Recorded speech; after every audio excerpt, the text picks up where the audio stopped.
Olá, você que nos acompanha aqui na Sociedade Bíblica. Hoje estamos iniciando mais um programa Impressões e temos um convidado muito especial, vereador da cidade de São Paulo, amigo de longa data, amigo da causa da Bíblia, nosso vereador Carlos Bezerra Júnior. Acertei o nome? Opa, na mosca. Você está bem? Bem, graças a Deus. Alegria te rever aqui, poder ter essa oportunidade da gente bater um papo e estar junto. Obrigado pelo carinho, pelo convite. Obrigado. Que alegria a gente poder falar hoje nesse programa Impressões. Mas antes de entrar nisso, vamos falar um pouquinho sobre você, que deve ter muita gente que te conhece e muita gente que não te conhece. Como é que a Bíblia entrou na sua vida? Interessante. Eu fico aqui pensando quando você me pergunta, né? Eu sou filho e neto de pastores. Uhum. Mas acho que as pessoas, quando a gente fala isso, as pessoas imaginam que a Bíblia começou a fazer parte da vida da gente, ou com um sermão, ou com uma exposição bíblica, ou com alguma coisa assim, né? Mas na minha vida foi diferente. A Bíblia entrou na minha vida por causa do impacto que a Bíblia gerava na vida dos meus pais. Meus pais são pastores, meu pai, Sim. pastor Carlos Alberto Bezerra, presidente da Comunidade da Graça, minha mãe, pastora Sueli. E eles tiveram papéis muito importantes nisso, porque a minha mãe, por exemplo, ela nos estimulava muito a memorizarmos a Bíblia, memorizarmos as Escrituras. Tanto é que um dos meus, vamos dizer, um dos meus passatempos, hoje não tem mais isso, essa coisa boa de escola dominical e tal, mas eu fui criado na igreja, na escola dominical, e o meu negócio era, eu queria sempre ser campeão de batalha bíblica. Quem achava o texto primeiro, quem falava o texto primeiro e tal. Isso muito influência da minha mãe, porque a minha mãe, ela trabalhava muito isso em casa com a gente. Minha mãe era quem lia a Bíblia no culto doméstico, minha mãe era quem sempre nos estimulava a fazer uma devocional pela manhã antes da gente sair, né, mesmo nas férias. Então, assim, a presença dela é muito importante. E do meu pai também, da mesma forma. Porque o meu pai, eu aprendi a valorizar as escrituras com o meu pai pela maneira com a qual ele lidava com a escritura. Meu pai sempre foi um cara muito ligado à escritura, de muita leitura da Bíblia, muito dedicado. Então, assim, não foram poucas as vezes que eu vi, por exemplo, o meu pai de noite. Muitas vezes, às vezes eu acordava de madrugada para tomar água, e meu pai tinha o quartinho dele lá, que era o escritorinho dele, e às vezes eu via a porta entreaberta ali, de madrugada, e meu pai estava ali, ajoelhado, com a escritura aberta, ou lendo, ou orando com a escritura. Então, a escritura veio fazer parte da minha vida assim, ela se transformou no meu cotidiano, até que, quando eu tinha 11 anos, foi muito interessante, porque uma missão, um grupo de missionários do navio Doulos foi até a nossa igreja, e eles também falaram sobre a escritura, pregaram sobre a escritura e tal. E era um grupo de médicos missionários que estava lá naquela noite. E eu me lembro que pela primeira vez, tocado pela escritura, tocado pelo texto da escritura e pelo testemunho daqueles irmãos que eram médicos e percorriam o mundo evangelizando, partilhando a Bíblia, fazendo missões humanitárias, eu tomei uma decisão dupla. Eu entreguei minha vida a Cristo e eu ali na minha oração de criança falei, Senhor, eu também queria ser como um desses que estão aí. Eu queria ser também um médico missionário. Um médico que se dedicasse a vida a partilhar a Escritura, as verdades da Escritura e a cuidar de pessoas. Você sabe, acho que melhor que eu, que oração é um negócio perigosíssimo, né? Porque Deus responde. Ainda mais oração de criança.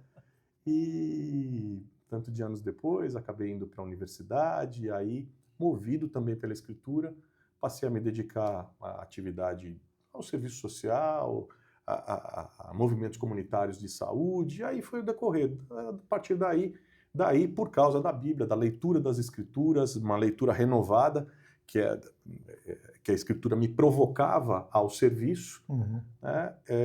Aí eu falei, bom, se Deus está me dando uma oportunidade, está na universidade, está me dando um talento, eu quero usar esse talento para servi-lo, para servir ao reino. E aí, foi um desenrolar. Primeiro médico, voluntário, elaborador de programas sociais, e daqui a pouco eu acabei indo para a vida pública, me candidatei, fui vereador, e aí, nos últimos 25 anos aí na vida pública, guiado claramente sempre pela diretriz da Escritura, que é a que eu procuro utilizar, inclusive nas minhas prioridades na agenda pública, como o serviço ao pobre, o órfão, a viúva, o estrangeiro, enfim, a Escritura sempre foi e sempre vai ser a minha grande diretriz de vida e de vida pública. Você fala, está cheio de versículos assim, em pedaços costurados.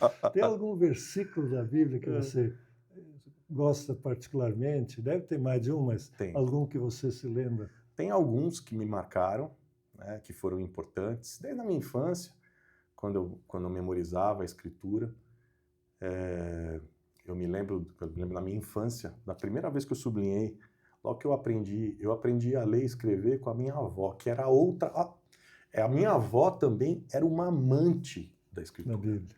Minha avó estudava a Bíblia diariamente, ela era conhecedora, e ela me alfabetizou a partir da Escritura.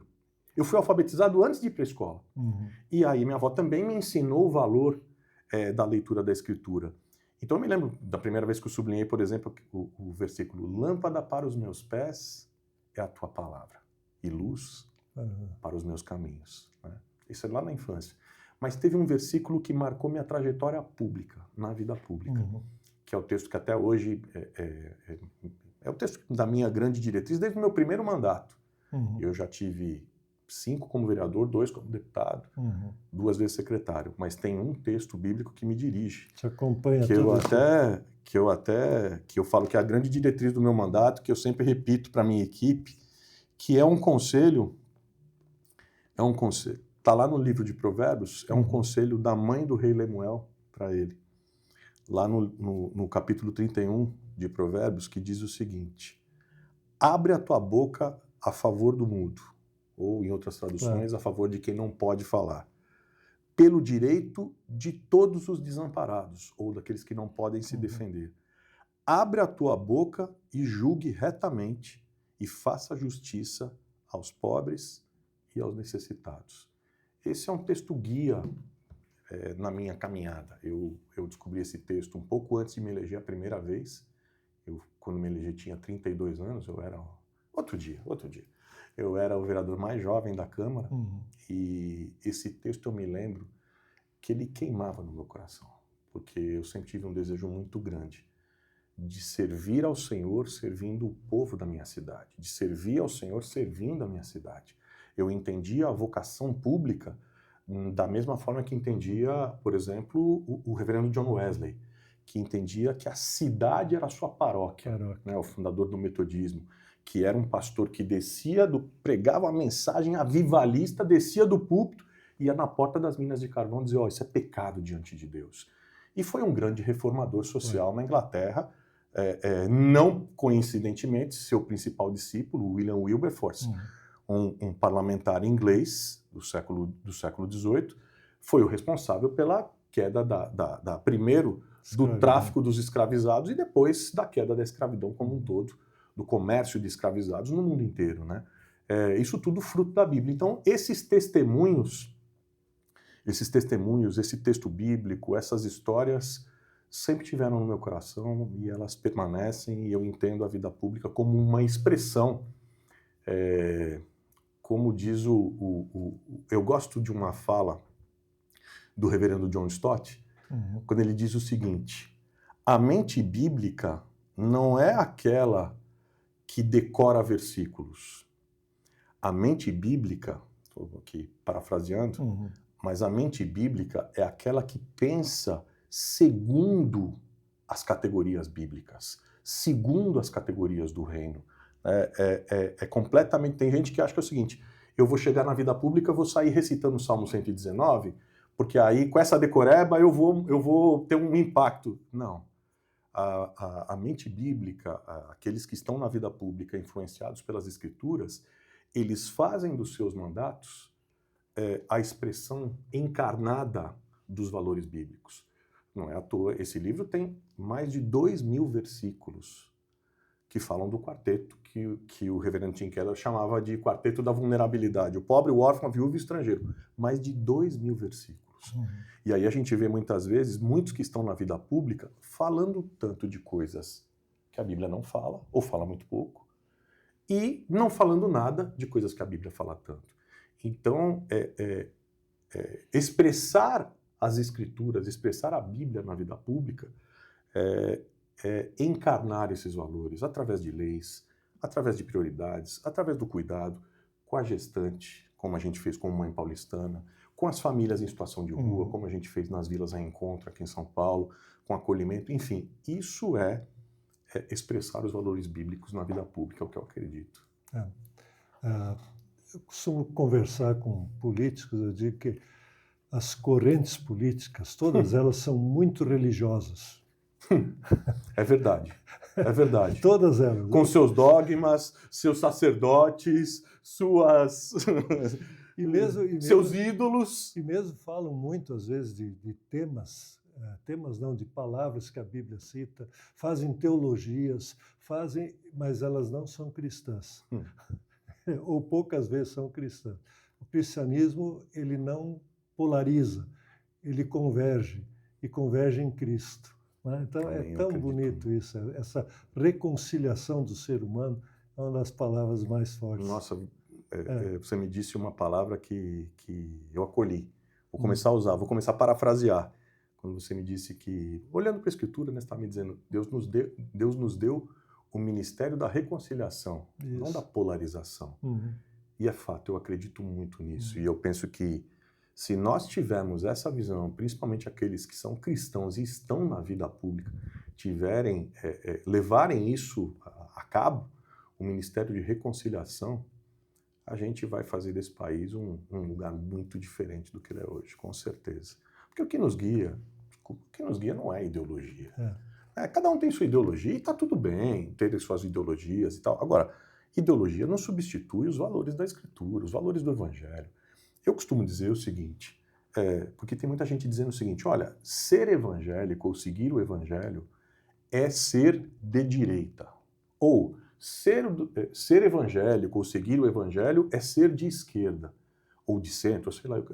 Assim, isso, além de mentira, é desonestidade intelectual, sabe? Isso deve ser repreendido. O Evangelho não é de direita, não é de esquerda, não é de centro, porque o Evangelho está acima das ideologias humanas. O Evangelho, a revelação, as Escrituras, a revelação das Escrituras está acima, é eterno. As ideologias humanas, elas vêm e vão. Uma hora está de um jeito, outra hora está de outro. Vão mudando de acordo com inclusive, o gosto dos homens, né? Sua visão momentânea. Agora, confundir isso é grave, é pecado diante de Deus. Logo, tem essa ideologia que se tiver, que ela seja fiel à Escritura. E uma coisa eu digo com muita tranquilidade. Não existe ideologia política capaz de contemplar, de conter a verdade do Evangelho. Tem coisas na ideologia de direita que tem a ver com o Evangelho, tem coisas na ideologia de direita que não tem nada a ver com o Evangelho. Tem coisas na ideologia de esquerda que tem a ver com o Evangelho, tem coisas da ideologia da esquerda que não tem absolutamente nada, inclusive afrontam o Evangelho. Né? Então, assim, o Evangelho não está contido nas ideologias. E para quem está na vida pública como eu, ter essa clareza eu penso que faz muita diferença. Porque o meu Senhor não é meu ideólogo, não é meu ídolo político, o meu Senhor é um só. É aquele que entregou a vida dele por mim um dia na cruz, que se revelou através da Escritura, que chegou até mim, que mudou minha vida e que guia meus passos, que eu tento, inclusive, seguir os próprios passos dele todos os dias nesse mundo tão complexo como o mundo da política, né? Que é um espaço de missão também. Você mencionou um pouco aí a questão de ler e reler as Escrituras, como isso ao longo da vida vai ajudando. E eu acho que é um exercício que é preciso fazer sempre, tá? Porque a Bíblia, nós lemos, ela conversa conosco, é a palavra de Deus, ela conversa conosco e vai nos reorientando na vida. E ela vai nos conduzindo. E muitas vezes nós achamos que é bíblico. A tradução da Bíblia é um exemplo. 1 Coríntios 13, as traduções mais antigas falavam, para a palavra ágape, falavam caridade. Por que caridade? A caridade é o valor supremo. Porque caridade era a forma mais pura de amor que se podia ter. A caridade era um amor desinteressado. Você ajudava o amor de Cristo. Ele não é porque ele vai ter alguma coisa em troca. Ele não está cuidando dos seus interesses. Ele fez por amor. Isso é caridade, o sentido máximo do amor. Mas aí a palavra, o ser humano foi trocando sentido, né? E essa caridade, ela perdeu esse sentido. Hoje, obras de caridade é dar uma esmola, ficar com pena das pessoas, ou cuidar dos seus interesses. Ou até aliviar a consciência. Aliviar a consciência, assim por diante. E aí se trocou a caridade pela palavra amor, né? Amor dizia mais do que caridade. Por exemplo, um jovem vai falar para a moça, né, uma moça para o rapaz, vou casar contigo por caridade. Acho que não pinta um clima. Então, se trocou por amor, vou casar contigo por amor. Mas, de novo, essa palavra foi se deteriorando no uso entre as pessoas. Hoje se fala de tanta coisa que não é amor, tanto que o jovem, quando diz vamos fazer amor, ele não pensa nem em caridade nem em amor, ele pensa em outra coisa. Então, como a gente precisa cuidar para a mensagem que a Bíblia nos dá ser de fato a mensagem bíblica. Isso se consegue quando você lê, relê, pede a orientação do Espírito Santo, pede que ele te conduza ao caminho. Eu acho que esse é o bonito da leitura da Bíblia. Nossa, ao longo da vida. Eu acho tão importante o que você está dizendo, e eu sinto que isso é tão verdade na minha vida, sabe? Porque a Bíblia, diferente de qualquer outro livro, a Bíblia ela é um texto vivo, em que cada momento que a gente se aproxima desse texto, ele fala com a gente de uma maneira diferente. Né? Eu me lembro de textos que, ao longo da minha adolescência, ou ali do começo da minha juventude, não saltavam aos meus olhos. Né? E que depois, fazendo a leitura daqueles mesmos textos, eles eram textos que me impulsionavam a viver de uma forma diferente, que me chamavam a atenção para outras coisas, que me davam outras dimensões da vida. E aí, daí a importância daquilo que eu aprendi com os meus pais, da gente desenvolver o hábito da leitura bíblica. Eu me lembro, garoto ainda, e eu estava lembrando porque exatamente por esse ponto que a gente está conversando, que às vezes eu chegava às vezes às férias, tal, aí meu pai, olha, vocês têm que fazer antes de sair para ir para a praia, para jogar futebol, para não sei o quê, empinar o pipo, 10 minutos, leitura bíblica, oração, pá. Aí eu falava, pai, mas ler a Bíblia como? Da onde? De que jeito? Como é que é isso? Assim, vou começar com o quê? Até porque, imagina uma criança ali, pré-adolescente, adolescente, né? E a sabedoria do meu pai em falar para mim assim, fala, filho, tem um livro que é de sabedoria para a vida. E ele tem 31 capítulos. Você tem agora um mês de férias, de janeiro? Filho, você faz o seguinte, um capítulo por dia. E deixa Deus falar com você. E sabe que aquilo eu guardei para a vida. Porque aquele hábito foi fazendo com que muitas vezes eu revisitasse, por exemplo, os provérbios, né, que tem o livro de 31 capítulos, mas com sabedoria para a vida. Que falam sobre casamento, que falam sobre escolhas, que falam sobre escolhas governamentais, que falam sobre justiça, que falam sobre precauções que a gente deve tomar ao longo da vida. Né? E eu me lembro que uma coisa foi lê-lo criança, outra coisa foi lê-lo adolescente, outra coisa é lê-lo hoje, por exemplo, aplicado à minha vida cotidiana e diária. E o que faz isso mesmo é essa intimidade que a gente vai tendo com o texto. E eu gosto também de variar as versões. Eu gosto de variar as versões. Eu gosto muito das várias versões. Outro dia, eu não costumo usar essa versão para pregar nem nada, né?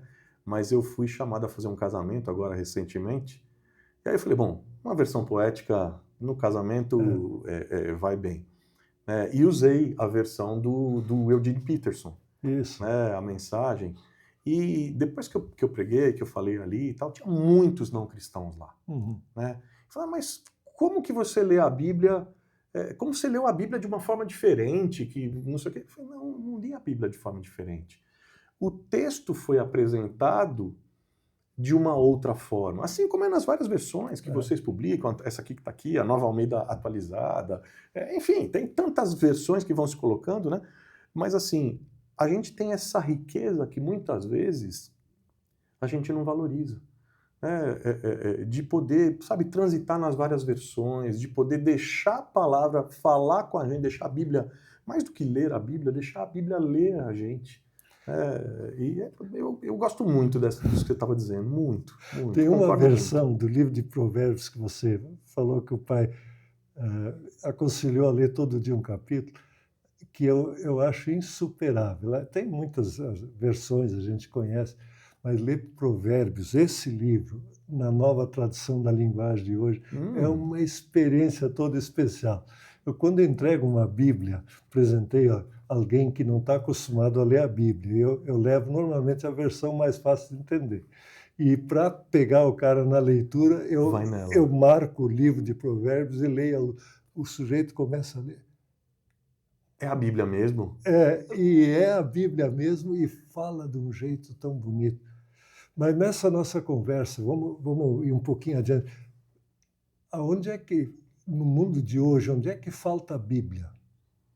Quais são os problemas da sociedade que a Bíblia nos dá uma orientação para a gente tocar neles? Eu penso que o abandono da Escritura, ou de um lado a gente tem o abandono da Escritura, de outro lado a distorção. Isso. Então, de um lado o abandono, quer dizer, o laicismo completo, fazendo uma negação a toda a contribuição, inclusive cultural, que a própria Bíblia traz, de sabedoria, independentemente de fé. Ela é, para mim, meu livro de fé.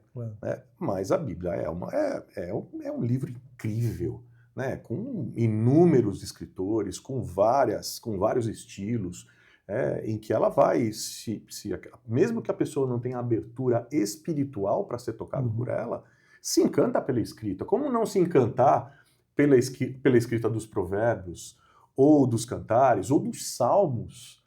Esses dias eu fiz um vídeo falando de como eu fiquei muito tocado com o depoimento que deu o Bonovox, o cantor do U2, né, o líder do U2, ele falando de como os salmos falaram com ele, o chacoalharam espiritualmente, né? E começou com essa leitura mais, vamos dizer assim, mais de curiosidade cultural e tal. Quer dizer, a Bíblia ela é inevitavelmente um livro que passa por aí, que toca por aí. Então, assim, a ausência é um desprezo, além de tudo, além do grande desprezo espiritual, também um desprezo cultural, é um desprezo de enriquecimento, eu diria, filosófico, poético, né? Por outro lado, a utilização das escrituras como arma ideológica, como instrumento de promoção política, de defesa de grupos, de defesa de poder, também é deletério. Então, esses usos... Agora, o ideal que a gente precisa é recuperar a Bíblia não como um manual de regras. Tem muita gente que fala, não, mas a Bíblia é um manual de regras. Não, a Bíblia não é um manual de regras. Então, tudo bem, você quer interpretar dessa forma, ok, tem a liberdade, mas assim, eu vejo a Bíblia como um código ético, eu vejo a Bíblia como uma inspiração para a jornada, eu vejo a Bíblia como um livro profundamente humano, de um Deus que, em sendo espírito, que em sendo rei, se transforma em homem, toma forma de homem, para mostrar, através de Jesus, para mostrar para a gente como é que ele gostaria que a gente fosse gente, do jeito que ele criou a gente para ser gente, né? E o Evangelho é isso. E a grande chave de interpretação da Escritura é Jesus de Nazaré.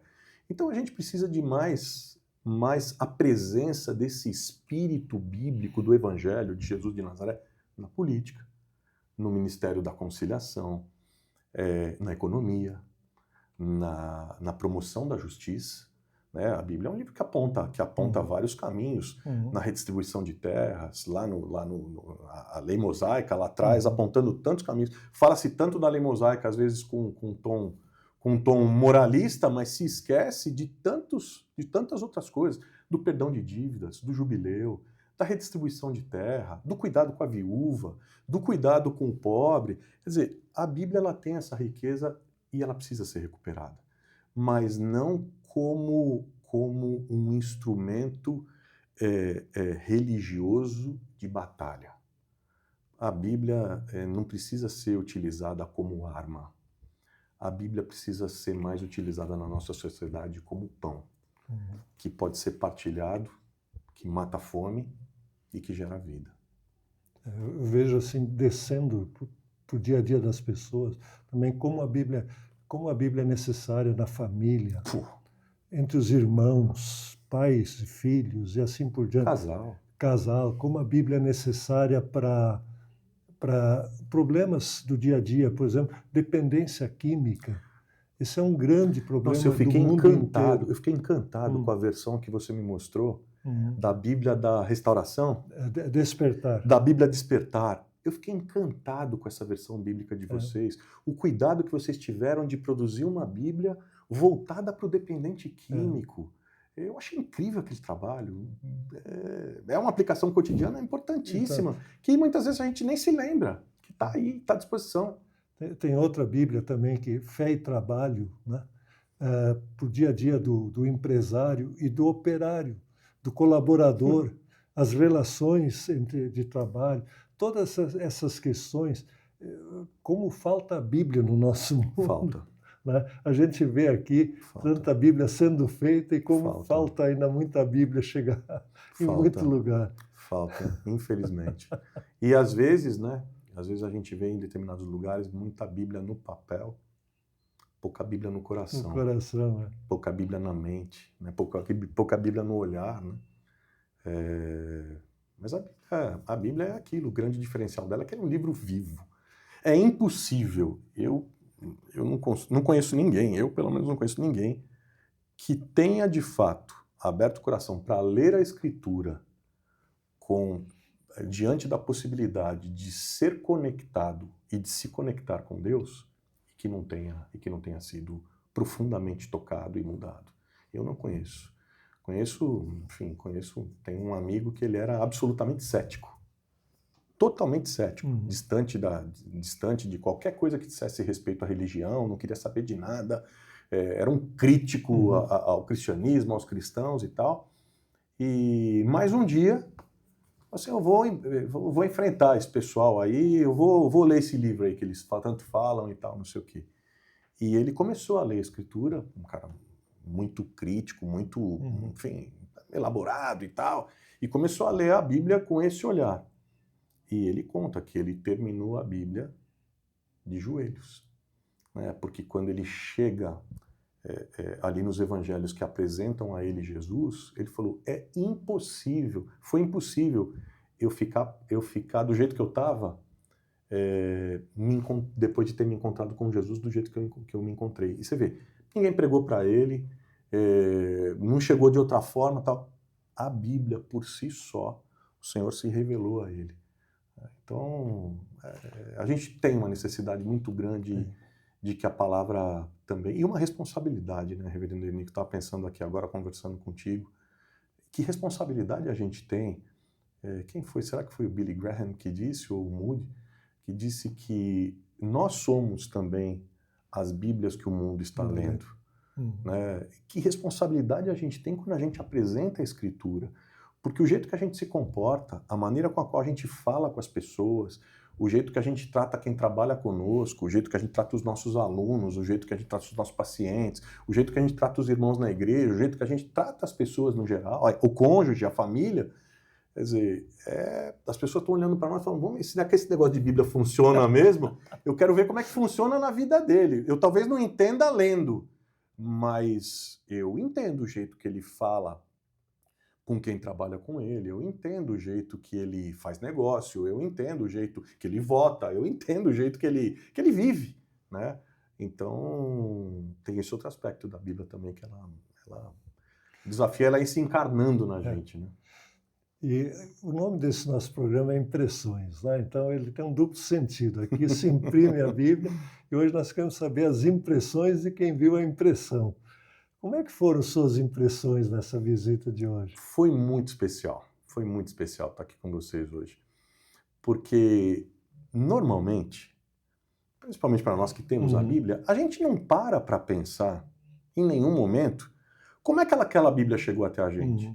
Como ela foi impressa, como ela foi encapada, como ela foi pintada, o tamanho das letras, se ela é numa linguagem X, Y, Z, se ela é dedicada ao público A, B ou C. Enfim, a gente não para pensar nisso. A gente só recebe a Bíblia, ou ganha, ou compra, enfim. Tá lá, é a Bíblia. Mas hoje eu fiz uma viagem diferente para dentro do livro, que é o livro guia da minha fé. Porque eu vi ali o carinho com que a Bíblia é produzida. Cada pessoa, cada um que está ali, cada um uma história, cada um e é interessante, cada um com um papel, né? Uns encapando, outros colocando o zíper, outros dourando, outros imprimindo a marca dos livros, dos nomes, né? Cada um cumprindo ali uma função para que essa Bíblia chegue até nós, né? E milhões de Bíblias na maior gráfica produtora de Bíblias do mundo. Você chega e olha. Eu acho que pouquíssimas pessoas têm a dimensão do que é a produção da Bíblia nesse país. E, para além disso, eu fiquei pensando em dois aspectos. O primeiro, vocês falaram em mais de 2 dezenas de idiomas que ela é produzida. Eu fiquei pensando, daqui está saindo uma semente, que é essa escritura, que vai chegar lá na Índia, no Nepal, na China, nos Estados Unidos, na África, e vai ser um instrumento pelo qual Deus pode falar com alguém. Num hotel, numa sala de aula, num hospital, na cama de um hospital, numa igreja, enfim, Deus vai falar com alguém. E eu fiquei pensando na quantidade de pessoas, na diversidade de pessoas que pode ser alcançada. Por outro lado, eu fiquei pensando aqui como vocês expressam valores bíblicos produzindo a Bíblia. A Bíblia aqui não é só impressa, ela não é só escrita. A Bíblia aqui, ela está impregnada nesse ambiente. Me causou um impacto muito forte, por exemplo, a maneira com a qual vocês se preocupam com o meio ambiente. E o quanto isso é espiritual. As pessoas, mas se preocupar com o meio ambiente, sustentabilidade é espiritual, profundamente espiritual, cuidar do planeta, recicla o papel. A tinta utilizada na Bíblia não é de combustível fóssil, há uma preocupação com a energia que seja de fonte limpa, uma série de coisas, né? Então, desde o cuidado com a criação, com o meio ambiente, que é uma expressão bíblica, passando pelo cuidado com os trabalhadores e com as trabalhadoras, a segurança no trabalho, os dispositivos que protegem a saúde das pessoas, o respeito, né, o salarial, o respeito aos direitos dos trabalhadores, até o impacto que eu vejo a Bíblia causando na vida dos trabalhadores e das trabalhadoras que estão aqui, porque algumas pessoas me disseram, eu não estou só imprimindo Bíblias, eu aqui estou vivendo o meu propósito, estou expressando a minha vocação. Aliás, eu ouvi de você também, né? E que missão sublime. Aliás, eu falei para você, olha, você um dia vai ter que parar e pensar assim, quantas pessoas que através do meu trabalho, através da minha contribuição, da minha vocação, do meu propósito, puderam ser alcançadas no mundo inteiro pela produção das Bíblias, pela organização que eu fiz de equipe, pela estruturação dessa infraestrutura toda, para que elas fossem transformadas. Missão, vocação e propósito sublimes. Aqui não tem só Bíblia impressa, não. Aqui tem Bíblia no ar, tem Bíblia sendo demonstrada na prática, no respeito com o trabalhador, com o meio ambiente, com as pessoas que estão aí. E é impossível a gente chegar de fora e não ser contagiado. Essas são as impressões da impressão e das impressões. Tem uma história que eu não costumo contar, mas o mundo parou, já faz alguns anos, mas não tanto assim, quando desmoronou uma mina de cobre no Chile. Não sei se você lembra. Lembro, lembro. E aqueles mineiros ficaram lá debaixo da terra, numa grande profundidade, e Lembro. não conseguiam voltar. E aí os engenheiros colocaram um tubo para dentro daquela terra para empurrar oxigênio, descer água e descer comida, porque senão eles morreriam. Lembro disso. Parou o Chile. Parou o Chile e parou o mundo, né? Foi? Com aquele desastre. Anos depois, eu vi uma Bíblia. Nós ainda fazemos uma Bíblia que é chamada de Bíblia de bolso. Que hoje ela não é tão usada, porque a letra é muito pequenininha, mas é muito usada para viagens e assim por diante. E em espanhol a gente fez ela também, que era de mini bolsillo. E eu vi uma dessas Bíblias expostas num lugar especial, numa administração de igreja, e eu fui olhar a história da Bíblia. Aquela Bíblia desceu por aquele cano e estava com aqueles mineiros que a leram à luz que eles também receberam ali, e ela serviu de amparo e consolo naquele Que história linda. Situação tão difícil. Eu fiquei me imaginando todos nós que aqui trabalhamos levando aquela Bíblia ali para dentro, porque não poderia ser uma Bíblia grande que não entraria, mas aquela Bíblia serviu para ajudar aquelas pessoas. Que linda história. Então, esse é o trabalho que a gente faz e que a gente, às vezes, não fica nem sabendo como ajuda. Quanta mãe em desespero com um filho doente lhe dá consolo e força para cuidar. Quanta pessoa desesperada por uma situação econômica. E assim por diante, tantas situações de vida, e a Bíblia ampara, né? Então, é uma impressão que, para mim, foi muito forte também, que eu lembrei contando essa história para você. Que lindo, lindo. História linda. A Bíblia, ela fala por si. Ela é aquilo que a gente estava dizendo, é impossível encontrá-la e permanecer o mesmo. Porque ela expressa a vida de Deus, ela expressa a face de Jesus ali, ela é transformadora, ela é provocativa, ela é espelho, ela é luz, ela é água, ela é isso. E eu acho que o mundo precisa muito do trabalho de vocês. Que vocês sigam produzindo e produzindo cada vez mais, porque é aquilo que a gente estava conversando, né? Tem gente que às vezes olha com um olhar distorcido. Mas no fundo é um grande...